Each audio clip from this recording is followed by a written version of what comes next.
Sa isang liblib na baryo, sa paanan ng bundok, Panahaw, may isang batang ang ngalan ay Lino. Payat, maputla at laging nakatungo ang ulo. 12 taong gulang pa lamang siya, ngunit tila pasan na niya ang bigat ng mundong hindi naging maawain sa kanya. Sa bawat hakbang niya, sa bakuran ng kanilang lumang bahay na yari sa kawayan at nipa, ay bakas ang pagod at lungkot na matagal nang namalagi sa kanyang mga mata. Si Lino ang bunso sa magkakapatid.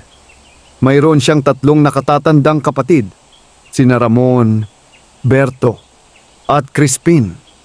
Matapos pumanaw ang kanilang mga magulang dahil sa isang salot na dumaan sa baryo, ilang taon na ang nakalipas. Naiwan si Lino sa pangangalaga ng kanyang mga kapatid.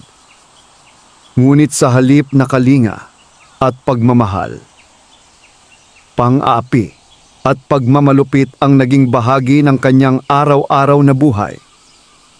"Hoy Lino!" sigaw ni Ramon isang umaga habang sinisipa ang isang timba ng tubig. "Bakit hindi pa tapos ang pag-igib? Gusto mo bang magutom tayo?" Agad na napakurap si Lino at tumango. Patawad po kuya. Aayusin ko po." Mahina niyang tugon, halos hindi marinig. Mabilis niyang pinulot ang timba at nagmadaling tumungo sa balon, kahit pa nanginginig ang kanyang mga braso sa bigat at pagod. Habang ang kanyang mga kapatid ay nagpapahinga o nagkukwentuhan sa lilim ng puno ng mangga, si Lino naman ang gumagawa ng lahat. Nag-iigib, naglalaba, nagluluto, at maging sa pagtatrabaho sa bukid ay siya ang inuutusan.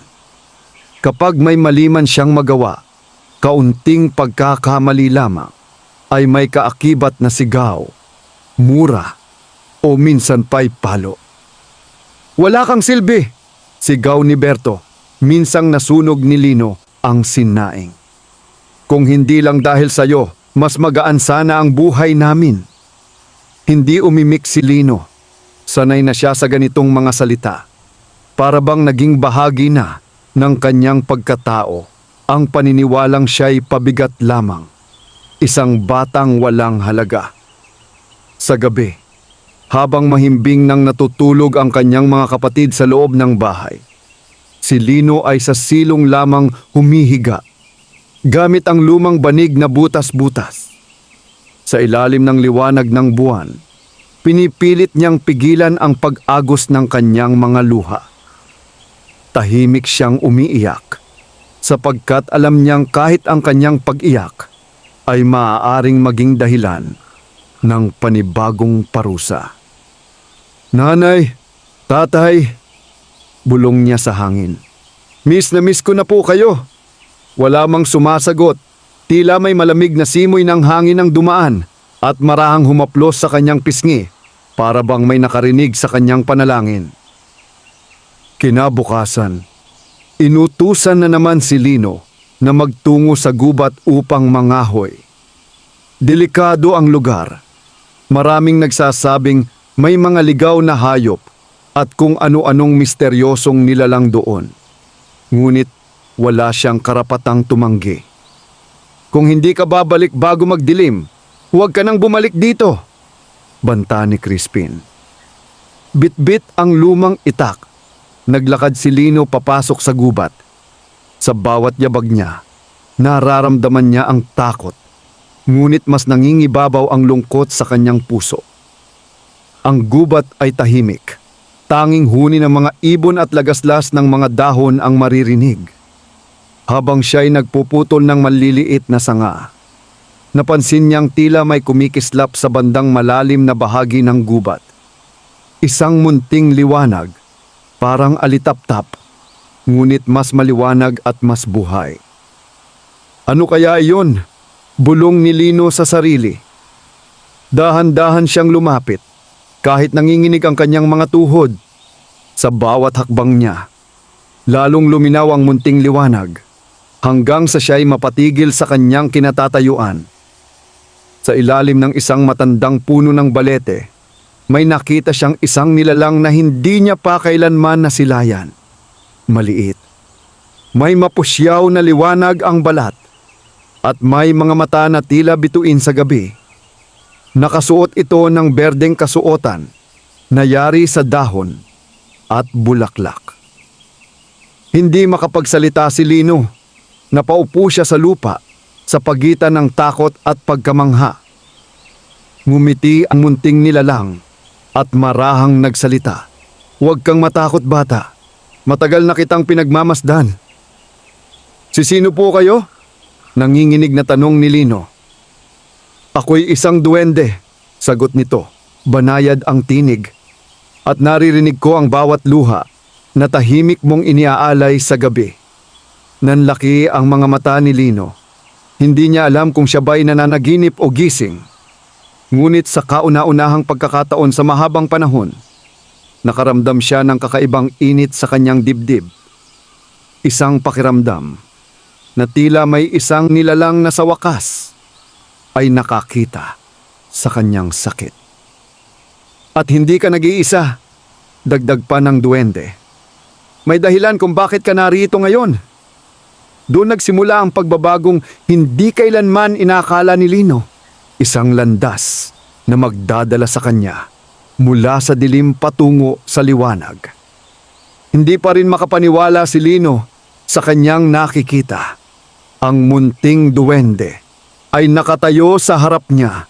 Tila ba isang bahagi ng gubat, kasinliit ng bata, ngunit hitik sa hiwagang hindi maipaliwanag. Ang paligid ay biglang naging mas maliwanag. Para bang ang mga puno at damo ay nagbigay daan sa liwanag na nagmumula sa nilalang. "Hindi ka po ba galit sa akin?" Mahina at puno ng pag-aalinlangang tanong ni Lino. Marahang umiling ang duwende at ngumiti. "Bakit ako magagalit? Ikaw ay may pusong dalisay. Kahit puno ng sugat, ang galit ay wala sa mga tulad naming nagbabantay sa gubat." Tumayo ang duwende at pumalakpak ng marahan. Biglang nagbukas ang paligid. Ang tila makapal na damuhan ay nahawi at lumitaw ang isang maliit na landas na nababalutan ng mga ugat at kumikislap. Nakabuti.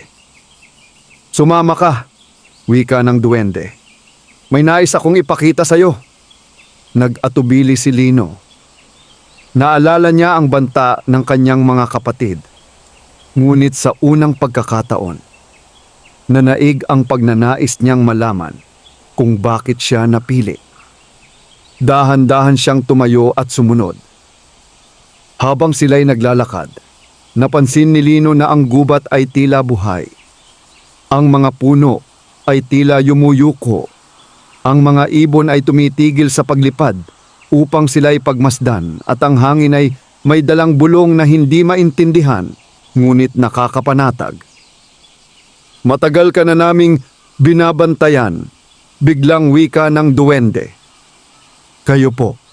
tanong ni Lino. Ang mga duwende, engkanto, at mga tagapangalaga ng kalikasan, paliwanag nito. "Hindi lahat ng tao ay nakikita namin. Tanging yaong may pusong marunong magtiis at magmahal sa kabila ng sakit." Napayuko si Lino. "Pero po, mahina lang ako. Wala akong nagawa para ipagtanggol ang sarili ko." Huminto ang duwende at tumingin sa kanya ng may lalim. Ang tunay na lakas ay hindi nasusukat sa lakas ng kamao. Ikaw ay malakas dahil pinili mong manatiling mabuti kahit ginawan ka ng masama. Pagkaraan ng ilang sandali, narating nila ang isang munting bukana. Sa gitna nito ay may malinaw na bukal at sa paligid ay mga batong kumikislap na tila may sariling liwanag. Sa ibabaw ng bukal ay may lumulutang na maliit na sisidlan na yari sa kahoy. "Ito ang bukal ng alaala," sabi ng duwende. "Dito nahahayag ang mga lihim ng puso." Lumapit si Lino at sumilip sa malinaw na tubig. Sa kanyang gulat, Hindi ang kanyang mukha ang kanyang nakita, kundi ang mga alaala ng kanyang pagkabata. Ang yakap ng kanyang ina, ang halakhak ng kanyang ama, at ang mga panahong sila'y buo at masaya. Hindi niya napigilan ang luha. Akala ko po, nakalimutan na ako ng mundo. Mali ka, sagot ng duwende. Hindi ka nakalimutan. Sinusubok ka lamang. Inabot ng duwende ang sisidlan at iniabot kay Lino. Hindi ito kayamanan, babala nito. Hindi rin ito sandata. Isa lamang itong paalala na ikaw ay mahalaga. Pagbukas ni Lino sa sisidlan, may nakita siyang isang maliit na bato na hugis puso, kumikislap sa banayad na liwanag. Tuwing ikaw ay masasaktan, paliwanag ng duwende, hawakan mo ito. Hindi nito agad babaguhin ang mundo, ngunit palalakasin nito ang iyong loob. Biglang umihip ang malakas na hangin. Dumilim ang paligid at tila may paparating na panganib. Kailangan mo nang umalis, mabilis na sabi ng duwende. Hindi pa panahon para manatili ka rito. Makikita ko po ba kayong muli? Tanong ni Lino, puno ng pag-asa. Ngumiti ang duwende. Kapag ang puso mo'y handa na at ang iyong tapang ay ganap ng namumulat. Sa isang kisap mata, naglaho ang liwanag. Napansin ni Lino na siya'y muli nang nasa bahagi ng gubat kung saan siya nangahoy. Tila ba panaginip lamang ang lahat. Ngunit sa kanyang palad, naroon pa rin ang munting batong hugis puso. Mabilis siyang umuwi bago tuluyang dumilim. Pagdating niya sa bahay, sinalubong siya ng galit na tingin ng kanyang mga kapatid. "Ang tagal mo!" sigaw ni Ramon. Tahimik na yumuko si Lino, ngunit may kakaiba na sa kanyang dibdib. Sa kabila ng takot, may mumunting apoy ng lakas na nagsisimulang magliyab. Isang lihim na hindi na nila basta-basta kayang apakan. At sa gabing iyon, habang siya'y nakahiga sa silong, mahigpit niyang hinawakan ang batong bigay ng duwende. Sa unang pagkakataon, matapos ang mahabang panahon, nakatulog siya ng walang luha. Nagising si Lino ng mas maaga kaysa dati. Hindi pa sumisilip ang araw, ngunit gising na ang kanyang diwa. Tila may bagong lakas na dumadaloy sa kanyang katawan. Dahan-dahan niyang inilabas mula sa bulsa ang munting batong hugis puso. Kumikislap ito sa mahinang liwanag ng bukang liwayway. "Salamat po," bulong niya kahit hindi niya alam kung kanino. Ngunit hindi pa man tuluyang sumisigla ang kanyang loob. Muling bumalik ang dati niyang takot nang marinig niya ang malakas na boses ni Ramon. "Lino! Gumising ka na riyan!" sigaw nito. "May pupuntahan tayo ngayon." Agad na tumayo si Lino at lumabas ng bahay. Sa labas ay naroon ang kanyang 3 kapatid. May dalang mga sako at tali. "Sa palengke tayo pupunta," paliwanag ni Berto. "Ikaw ang magbubuhat ng lahat. Huwag kang magrereklamo." Tumango si Lino. Ngunit sa kaibuturan ng kanyang puso, may munting tinig na nagsasabing, "Kaya mo ito." Mahigpit niyang hinawakan ang batong hugis puso sa kanyang bulsa at sumunod. Mahaba ang lakaran patungo sa palengke, daan sa putikan, tulay na kawayan at matatarik na daan. Sa bawat hakbang, dama ni Lino ang bigat ng mga sako sa kanyang balikat. Ngunit kakaiba ang pakiramdam niya ngayon. Hindi na kasing bigat ng dati ang pagod. Pagdating sa palengke, nagkalat ang tao. Sigawan ng mga tinderang nag-aalok ng paninda, tawaran ng mga mamimili, at amoy ng sariwang isda at gulay ang sumalubong sa kanila. "Diyan ka lang, Utos ni Crispin. Bantayan mo ang mga sako. Habang nakaupo si Lino sa gilid, napansin niyang may isang matandang babae ang pilit na binubuhat ang isang bayong na puno ng gulay. Halatang nahihirapan ito. Gusto sanang tumulong ni Lino, ngunit naalala niya ang babala ng kanyang mga kapatid. Gayunman, parang may humihila sa kanyang konsensya. Tumayo siya at lumapit. Nanay, ako na po, mahinahon niyang sabi. Nagulat ang matanda ngunit ngumiti. Salamat iho, mabigat na para sa akin. Habang binubuhat ni Lino ang bayong, biglang may humarang sa kanya. Hoy! Sigaw ni Ramon. Sino ang nagsabing tumulong ka riyan? Gusto mo bang mapahamak? Napayuko si Lino, ngunit sa pagkakataong ito, hindi siya umatras.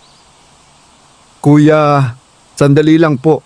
Mahina ngunit matatag niyang tugon. Nanlaki ang mga mata ni Ramon sa kanyang narinig. Hindi sanay ang mga kapatid na may marinig na kahit katiting na pagtutol mula kay Lino. Pagkatapos maihatid ang bayong, nagpasalamat ang matanda at palihim na iniabot kay Lino ang isang maliit na barya at isang ngiti na puno ng biyaya. Pagpalain ka, wika nito. Sa sandaling iyon, bahagyang uminit ang bulsa ni Lino. Nang kanyang silipin, bahagyang lumiwanag ang batong hugis puso. Hindi ito napansin ng kanyang mga kapatid, ngunit naramdaman ni Lino na may tama ang kanyang ginawa. Sa kanilang pag-uwi, biglang dumilim ang langit, umulan ng malakas, at ang daan ay naging maputik at madulas. Sa gitna ng kanilang paglalakad, nadulas si Crispin at muntik nang mahulog sa bangin. Kuya! Sigaw ni Lino. Walang pag-aalinlangan. Ibinaba ni Lino ang kanyang bitbit at mabilis na hinawakan ang braso ni Crispin. Sa kabila ng kanyang payat na pangangatawan, nagawa niyang hilahin ang kapatid palayo sa panganib. Napatigil ang ulan sa sandaling iyon. Tila ba ang kalangitan mismo ay nakasaksi sa kanyang ginawa? Tahimik ang lahat. Si Crispin ay nakatitig kay Lino. Bakas ang gulat at hindi maipaliwanag na damdamin. Bakit mo ginawa yon? Tanong nito. Halos pabulong. Tao po kayo. Kapatid ko po kayo. Sagot ni Lino. Walang naisagot si Crispin. Pagdating nila sa bahay, hindi na nagsalita ang mga kapatid. Sa gabing iyon, habang nakahiga si Lino sa silong, muli niyang hinawakan ang bato. Sa kanyang isipan, bumalik ang boses ng duwende. Ang kabutihan ay may lakas na hindi kayang ipagkait ng sinuman. Ngunit hindi alam ni Lino na ang kanyang ginawa sa araw na iyon ay simula pa lamang ng mas mabibigat na pagsubok. Mga pagsubok na hahamon hindi lamang sa kanyang tapang, kundi pati sa puso ng kanyang mga kapatid. Lumipas ang ilang araw matapos ang nangyari sa daan pauwi mula sa palengke. Tahimik ang bahay, hindi dahil sa kapayapaan, kundi dahil sa mga salitang hindi binibigkas. Napansin ni Lino na nagbago ang pakikitungo ng kanyang mga kapatid. Hindi na sila palasigaw, gaya ng dati. Ngunit ang kanilang mga mata ay puno ng pagtataka at pagdududa. Lalo na si Ramon. Madalas nitong titigan si Lino habang siya'y nagwawalis o nagigib, na para bang may hinahanap na sagot sa likod ng katahimikan ng bunso. May tinatago ka, minsang wika ni Ramon habang kumakain sila ng hapunan. Hindi ka na tulad ng dati. Napahinto si Lino sa pagnguya. Wala po, sagot niya, pilit na mahinahon. Ngunit hindi kumbinsido si Ramon. Sa kanyang puso ay unti-unting tumutubo ang inggit. Isang damdaming hindi niya kayang pangalanan, ngunit malinaw niyang nararamdaman. Bakit ang batang dati mahina at sunod-sunuran ay biglang nagkaroon ng lakas ng loob? Bakit tila mas gumagaan ang mga gawain nito? Samantalang sila'y tila lalong napapagod. Isang hapon, inutusan si Lino na magtungo muli sa gubat upang manghuli ng maliit na hayop para sa hapunan. Habang naglalakad siya, dama niya ang kakaibang pakiramdam. Parang may sumusunod sa kanya.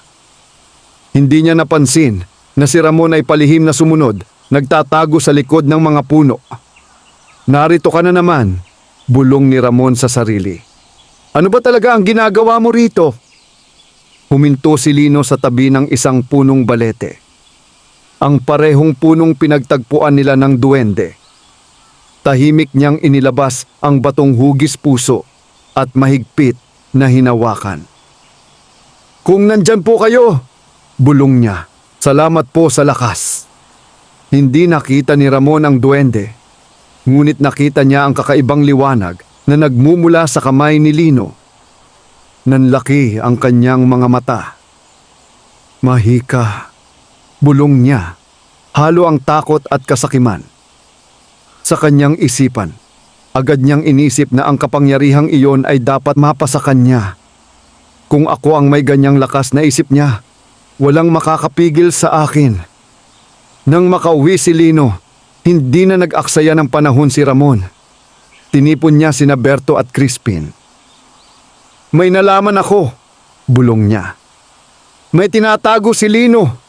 May kakaibang bagay siyang dala. May kapangyarihan. Nagkatinginan ang dalawa. Anong gagawin natin? Tanong ni Berto. Ngumisi si Ramon. Kunin natin. Kinagabihan, habang mahimbing ang tulog ni Lino sa silong, dahan-dahang bumaba si Ramon. Inabot niya ang bulsa ng bata at pilit na kinuha ang bato. Ngunit sa sandaling mahawakan niya ito, biglang uminit ang bato. Napaso ang kanyang kamay. Aray! Napasigaw siya. Nagising si Lino at mabilis na umupo. Kuya! Sa dilim, biglang umihip ang malakas na hangin. Ang mga dahon sa paligid ng bahay ay nagsimulang mag-ingay. At ang liwanag ng buwan ay tila mas tumingkad. Isang pamilyar na tinig ang umalingaw-ngaw. Ang biyaya ay hindi para sa pusong sakim. Napaatras si Ramon, nanginginig. Anong boses yun? Sa harap nila, unti-unting lumitaw ang anyo ng duwende. Mas maliwanag kaysa dati at mas seryoso ang anyo. Matagal ko na kayo pinagmamasdan, wika nito. At nakita ko ang ginawa nyo sa batang ito. Lumuluhang lumuhod si Lino. Huwag po, ako na lang po. Ngunit itinaas ng duwende ang kamay. Hindi ka dapat humingi ng tawad sa kasamaan. Tumingin ito kay Ramon. May dalawang landas sa harap mo, ang magbago o ang tuluyang lamunin ng anino ng inggit. Nanginginig si Ramon, ngunit sa halip na humingi ng tawad, napuno ang kanyang mga mata ng galit. Isa ka lang nilalang, sigaw niya. Wala kang karapatang manghimasok. Biglang naglaho ang liwanag. Bumagsak si Ramon sa lupa, nawalan ng malay. Sa sumunod na umaga, nagising si Ramon na tila may mabigat na batong nakapatong sa kanyang dibdib, hindi pisikal, kundi sa kanyang konsensya. At si Lino, bagamat ligtas ang bato, ay naramdaman na ang susunod na mangyayari ay mas mabigat kaysa sa dati. Ang inggit ay hindi basta-basta nawawala, lalo na kapag ito'y napukaw na. Nagising si Ramon ng may malamig na pawis sa noo. Ang sikat ng araw ay sumisilip sa pagitan ng mga siwang ng dingding. Ngunit sa kanyang dibdib ay tila may mabigat na aninong ayaw umalis. Hindi niya maalis sa isip ang tinig ng duwende at ang matinding init ng batong muntik na niyang nakawin. Tahimik ang buong bahay. Si Berto at Crispin ay wala pa. nasa bukid na marahil.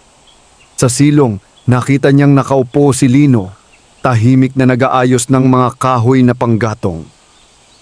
Sa unang pagkakataon, hindi siya nakaramdam ng galit. Sa halip, may kumurot sa kanyang dibdib. "Lino!" Mahinang tawag ni Ramon. Napalingon ang bata, bakas ang pag-iingat sa kanyang mga mata. "Opo, kuya." Naupo si Ramon sa bangkong kahoy.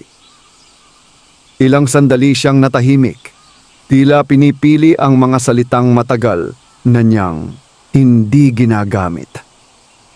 "Masakit ba?" tanong niya, halos pabulong. Nagulat si Lino. Ano po? Lahat ng ginagawa namin sa'yo," dagdag ni Ramon. "Masakit ba?" Hindi agad sumagot si Lino. Sa halip, mahigpit niyang hinawakan ang batong hugis puso sa kanyang bulsa. "Masakit po," tapat niyang sagot. "Pero nasanay na po ako." Ang mga salitang iyon ay parang kutsilyong tumusok sa puso ni Ramon. Nasanay na.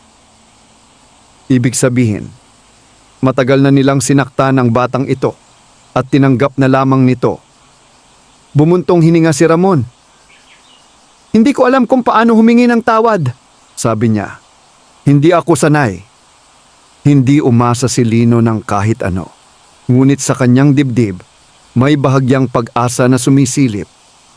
Samantala, sa gubat, nagtipon ang mga nilalang na nagbabantay sa kalikasan. Sa ilalim ng punong balete, muling nagpakita ang duwende, kasama ang iba pang anino, mga engkanto at espiritu ng lupa. Ang bata ay nasa gitna ng pagsubok, wika ng isa. Ang puso ng kanyang kapatid ay nag-aalinlangan, sabi ng isa pa.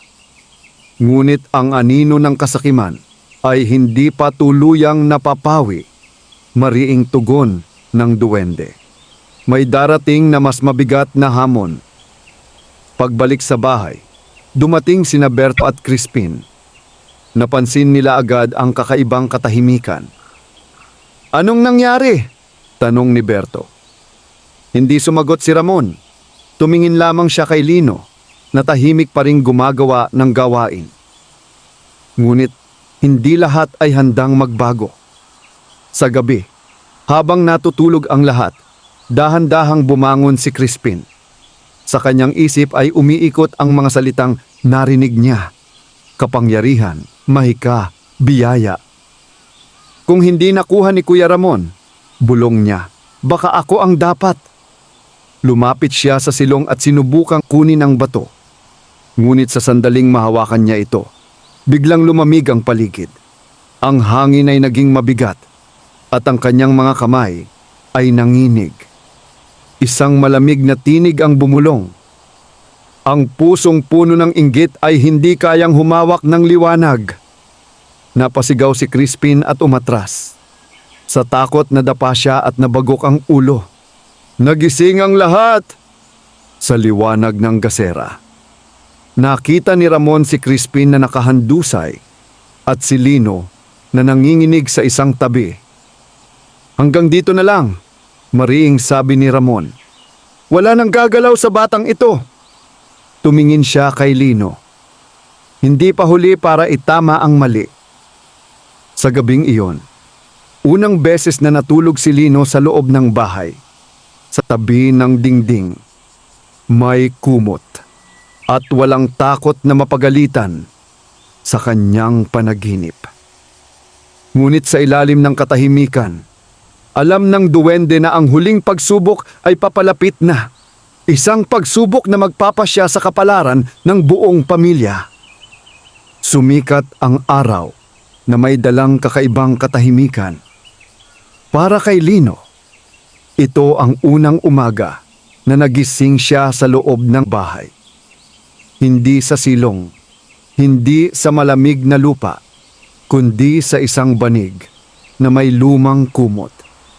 Sa kanyang dibdib ay may halo-halong damdamin. Saya, takot, at pag-aalinlangan. Dahan-dahan siyang bumangon at lumabas. Sa kusina, nakita niya si Ramon na nagluluto ng lugaw. Isang bagay na hindi niya pa kailanman nakita. "Kuya!" Mahinang tawag ni Lino. Napalingon si Ramon. "Gising ka na pala! Kumain ka muna!" Umupo si Lino. Hindi makapaniwala. Habang kumakain, tahimik lamang sila. Ngunit sa katahimikang iyon, may unti-unting nabubuong pag-unawa. Pagkaraan ng agahan, nagsalita si Ramon. "May darating na bagyo mamayang gabi," sabi niya. "Kailangan nating ayusin ang bubong at mag-imbak ng pagkain."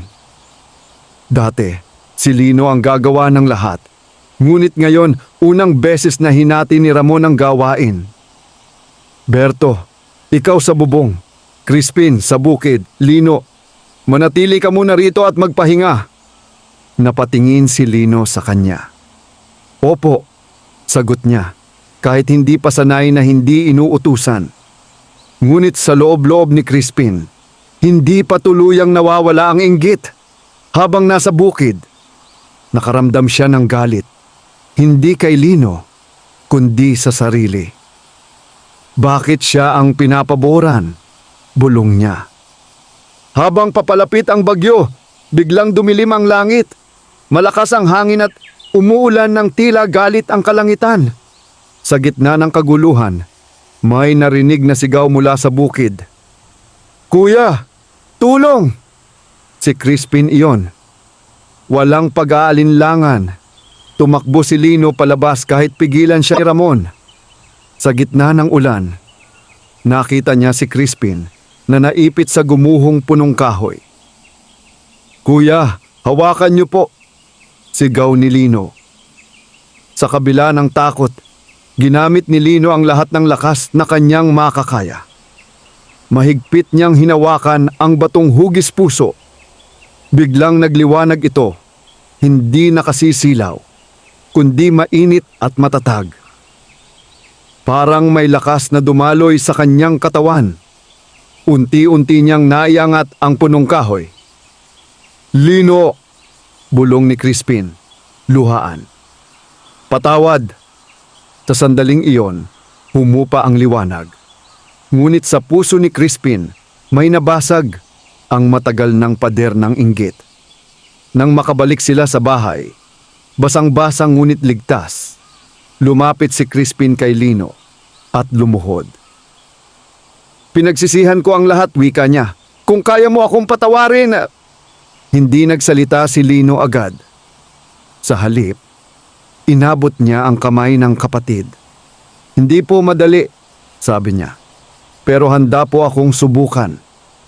Sa gubat, naramdaman ng duwende ang pagbabagong nagaganap. Ngumiti ito, ngunit may bakas pa rin ng pag-aalala. "Hindi pa tapos," bulong nito. "Ang tunay na pagsubok ay ang kakayahang magpatawad at maghilom." Sa gabing iyon, sama-sama silang natulog sa loob ng bahay. Sa labas, patuloy ang ulan, ngunit sa loob ay may init na unti-unting bumabalik sa pamilyang matagal nang nabiyak. Ngunit sa dilim ng gubat, may isang nilalang na nakamasid, isang aninong hindi kabilang sa liwanag, na may hangaring agawin ang biyayang hindi sa kanya. At iyon ang magdadala sa kanila sa pinakamapanganib na yugto ng kanilang kwento. Tahimik ang baryo kinabukasan matapos ang malakas na bagyo.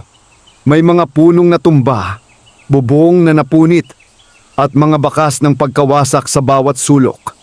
Ngunit sa bahay ni Lino, may kakaibang liwanag, hindi mula sa araw, kundi mula sa unti-unting paghilom ng sugat ng kanilang pamilya. Magkakasamang nag-aayos sina Ramon, Berto at Crispin ng nasirang bubong. Si Lino ay nasa ibaba, nag-aabot ng mga pako at kahoy. Walang sigawan, walang mura, isang bagay na noon ay hindi kailanman inakala ni Lino na mararanasan niya. "Salamat," biglang sabi ni Berto habang tinatanggap ang kahoy mula kay Lino. Napatingin ang bata sa kanya, nagulat. Wala pong anuman. Ngunit habang unti-unting nagbabago ang hangin sa kanilang tahanan, may mas mabigat na hangin ang gumagalaw sa kagubatan. Sa kailaliman ng gubat, sa lugar na hindi naaabot ng araw, may isang nilalang na matagal nang nagmamasid, ang anino. Isa itong nilalang na nabubuhay sa puot, inggit at sakit ng mga tao. Lumalakas ito tuwing may pusong sugatan at puno ng galit. At ngayoy may batang may liwanag, bulong ng anino. Ang tinig ay parang lagaslas ng tuyong dahon. Isang biyayang maaaring maging akin. Nararamdaman ng duwende ang paggalaw ng dilim. Sa ilalim ng punong balete, muli itong nagpakita, mas seryoso kaysa dati. Gumagalaw na siya, wika ng duwende. Ang anino ng pighati ay hindi papayag na manaig ang liwanag. Kinagabihan, habang mahimbing ang tulog ng lahat, biglang nagising si Lino. May malamig na pakiramdam sa kanyang dibdib. Ang batong hugis puso ay nanginginig. Dahan-dahan siyang bumangon at sumilip sa labas. Sa di kalayuan, nakita niya ang gubat na tila nababalutan ng itim na ulap kahit maliwanag ang buwan. "Hindi ka dapat lumabas," bulong ng pamilyar na tinig. Nasa likuran niya ang duwende. "Ano po iyon?" tanong ni Lino, nanginginig. "Isang nilalang na kumakain ng sakit," sagot ng duwende. "At ikaw ang kanyang nakikita ngayon." Biglang may umalingaw-ngaw na boses mula sa gubat. "Bata, ibigay mo sa akin ang bato at aalis ang iyong sakit." Napaatras si Lino. "Hindi ko po kayang ibigay yan." "Tingnan mo ang iyong mga kamay," tukso ng anino. "Puno pa rin ng peklat. Hindi ka pa rin ganap na ligtas." Sa sandaling iyon, lumabas sina Ramon, Berto at Crispin, dala ang sulo. "Hindi ka nag-iisa," mariing sabi ni Ramon habang tumatayo sa tabi ni Lino. Nagulat si Lino. Sa unang pagkakataon, may tumayo para sa kanya, hindi bilang amo, kundi bilang kapatid. Ang liwanag ng sulo ay bahagyang nagtaboy sa dilim, ngunit hindi tuluyang nawala ang anino. "Ang liwanag ninyo ay marupok!" sigaw nito. "Isang takot lang babagsak kayo!" Humigpit ang hawak ni Lino sa bato. "Hindi na po ako nag-iisa," wika niya, bagamat nanginginig ang tinig. "At hindi ko na po hahayaang may masaktan pa." Biglang lumiwanag ang bato, hindi lamang sa kanyang kamay, kundi pati sa paligid ng kanyang mga kapatid. Para bang ang liwanag ay dumadaloy sa kanilang lahat. Napaatras ang anino, sumigaw sa galit. "Hindi pa ito tapos!" sigaw nito bago tuluyang maglaho sa dilim. Nang bumalik ang katahimikan, napaupo si Lino sa lupa, pagod, ngunit buo ang loob. Lumapit ang duwende at ngumiti. Ang liwanag ay lalong lumalakas kapag ito'y pinagsasaluhan. Ngunit bago tuluyang maglaho, may babala itong iniwan. Babalik ang anino, at sa huling pagkakataon, susubukin nito hindi lamang ang tapang ninyo, kundi ang katotohanan ng inyong pagbabago. Sa gabing iyon, mahimbing silang natulog. Ngunit alam ni Lino, sa kauna-unahang pagkakataon, na handa na siyang harapin ang kahit anong dilim, hindi dahil sa mahika, kundi dahil sa pagmamahal na unti-unting nabubuo. Mabigat ang hangin ng sumunod na umaga. Hindi ito dahil sa bagyo, kundi dahil sa kaba, na bumabalot sa puso ni Lino.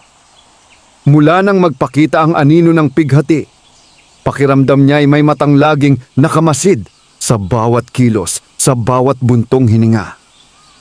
Habang naghahanda sila ng almusal, napansin ni Ramon ang pananahimik ng bunso. "May masama bang pakiramdam mo?" tanong niya. Umiling si Lino. "Parang may paparating lang po." Sa gubat, sa ilalim ng punong balete, muling nagpakita ang duwende. Ngunit ngayon, hindi na ito nag-iisa. Kasama niya ang matatandang espiritu ng lupa. Mga nilalang na bihira lamang magpakita sa mga tao. Dumating na ang oras, wika ng isa. Ang liwanag ay dapat subukin, dagdag ng isa pa. Tinawag ng duwende si Lino sa pamamagitan ng hangin.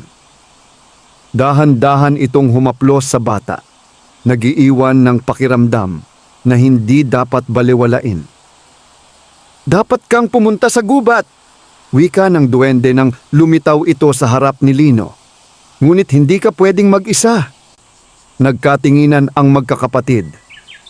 "Sasama kami," mariing sabi ni Ramon. "Lahat ng pagsubok na darating, haharapin namin bilang pamilya." Tumango ang duwende.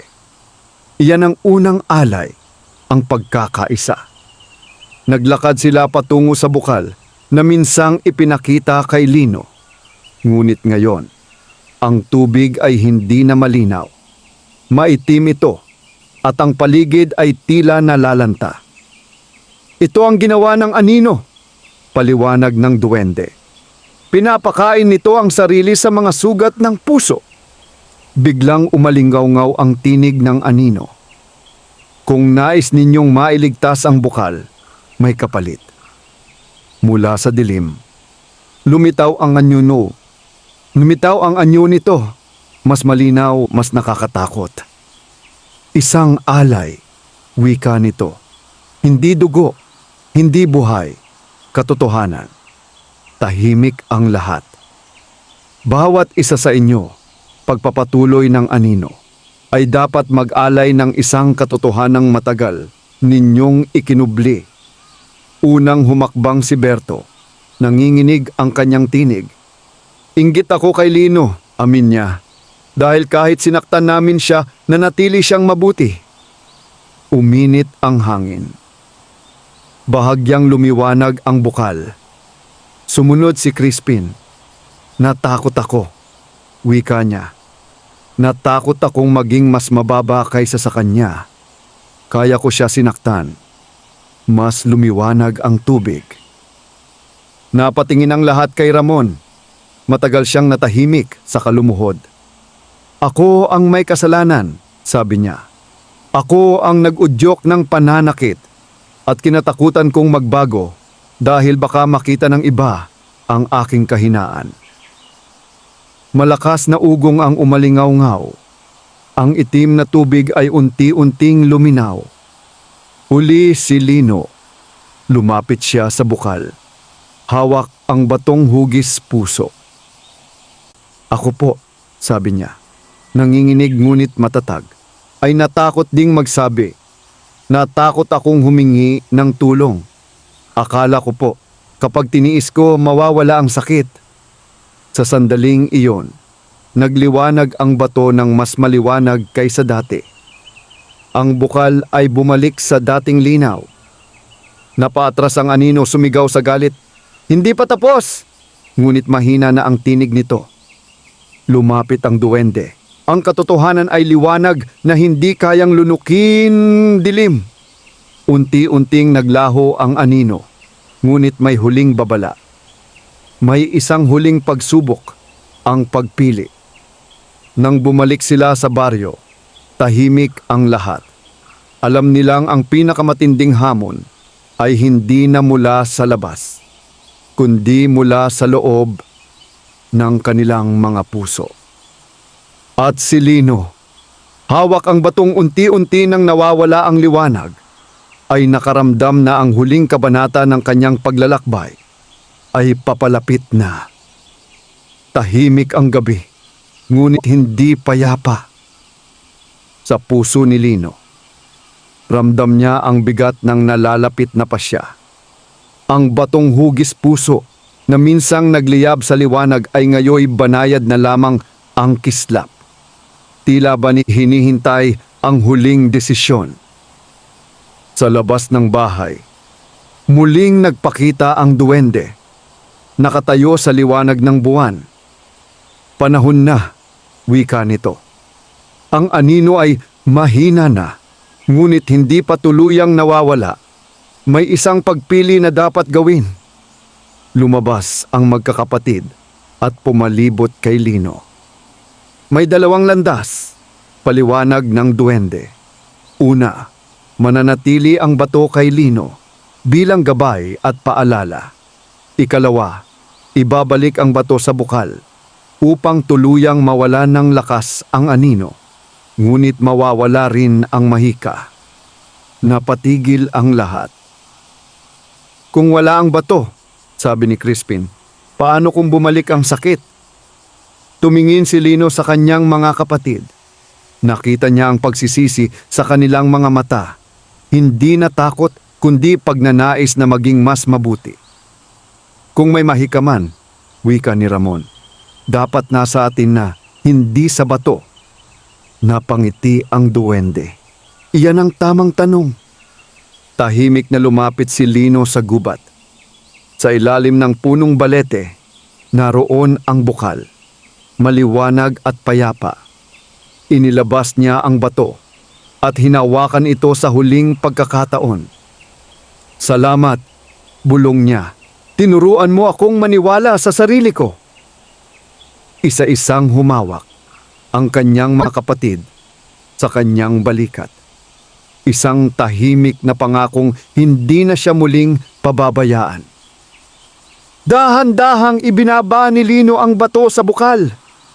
Sa sandaling lumapat ito sa tubig, nagliwanag ang buong gubat. Ang hangin ay umindak at ang mga puno ay tila huminga ng malalim. Mula sa dilim sumigaw ang anino, isang hiyaw ng pagkatalo. Unti-unti itong naglaho hanggang sa wala nang matira kahit anino. Pagkaraan ng liwanag, ang bato ay naging karaniwang bato na lamang. Walang kislap, walang init. Ngunit si Lino ay nakangiti. Hindi na po ako natatakot, sabi niya. Lumapit ang duwende, mas maliwanag at payapa, dahil ang tunay na lakas ay nasa puso, hindi sa mahika. Bago tuluyang maglaho, iniwan nito ang huling salita. Alagaan ninyo ang isa't isa. Iyan ang biyayang hindi kailanman kukunin. Umuwi silang magkakapatid na magkahawak kamay. Sa gabing iyon, natulog si Lino ng walang hawak na anting-anting. Ngunit may kapayapaang hindi niya pa kailanman naranasan. At sa unang pagkakataon, hindi na siya ang batang pinagmalupitan, kundi ang batang piniling mahalin.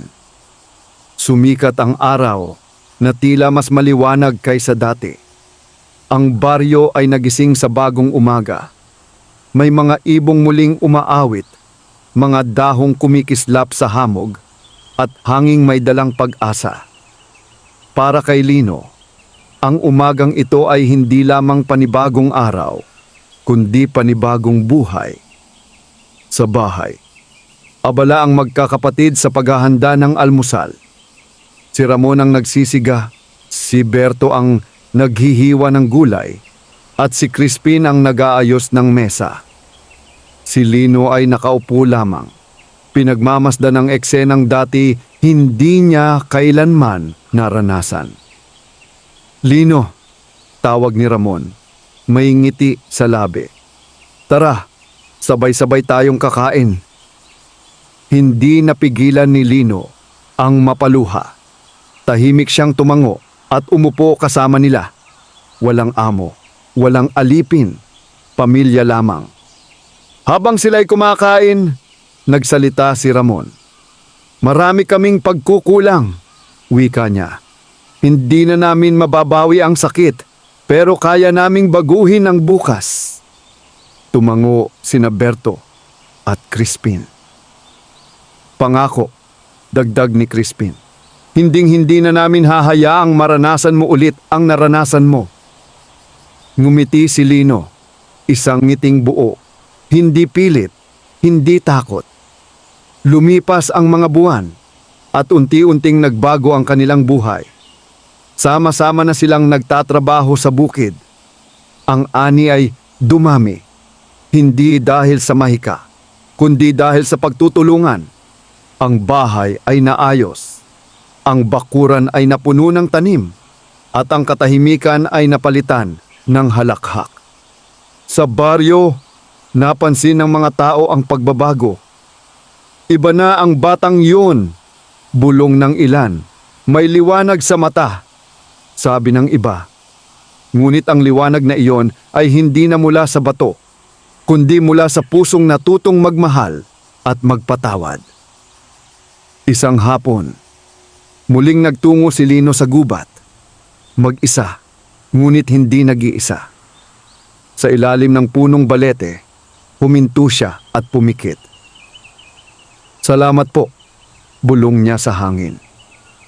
Isang banayad na simoy ang dumaan at sa saglit na sandali, tila may munting halakhak na narinig. Masaya, payapa. Sa malayo, mula sa mundong hindi nakikita ng tao, pinagmamasdan ng duwende ang batang minsang sugatan, ngayoy matatag na. Natupad na, wika nito. Ang liwanag ay hindi na kailangan ng bantay sapagkat ito'y naninirahan na sa puso ng tao. Pag-uwi ni Lino, sinalubong siya ng kanyang mga kapatid. Tara, sabi ni Ramon, may hapunan na. Habang papalubog ang araw, magkahawak kamay silang tumingin sa langit. Isang pamilyang minsang wasak, ngayoy buo. Ang kwento ni Lino ay paalala na ang tunay na sugat ay hindi laging nakikita sa katawan. Madalas, ito'y nakabaon sa puso. Ngunit tulad ng liwanag na dahan-dahang sumisikat sa umaga, ang sugat ay maaaring maghilom kapag may pag-unawa, pagsisisi, at tunay na pagbabago. Ang pang-aapi ay hindi lakas, kundi kahinaan ng pusong natatakot magmahal. Ang kabutihan, kahit paulit-ulit na masaktan, ay may kapangyarihang magpabago ng kahit pinakamatigas na damdamin. Ang pagpapatawad ay hindi nangangahulugang kalimutan ng sakit, kundi ang pagpiling huwag hayaang manatili ang galit sa puso. At higit sa lahat, ang pamilya ay hindi nasusukat sa dugo lamang, kundi sa pag-aaruga at pagprotekta sa isa't isa. Sa huli, hindi mahika ang nagligtas kay Lino, kundi ang kanyang tapang na manatiling mabuti at ang desisyon ng kanyang mga kapatid na harapin ang kanilang mga pagkukulang. Ang duwende ay naging gabay lamang. Ang tunay na himala ay ang pagbabagong nagmula sa loob. At kaya ang kwento ay nagtapos hindi sa isang himalang kumikislap, kundi sa isang tahimik, ngunit matibay na wakas. Isang batang dating inaapi na ngayoy may tinig. Isang pamilyang dating wasak na ngayoy naghilom. At isang liwanag na hindi na kailanman mamamatay sapagkat ito'y isinilang na sa puso ng tao. Dahil sa mundong puno ng dilim, kahit isang pusong marunong magmahal ay sapat na upang magdala ng liwanag. Wakas,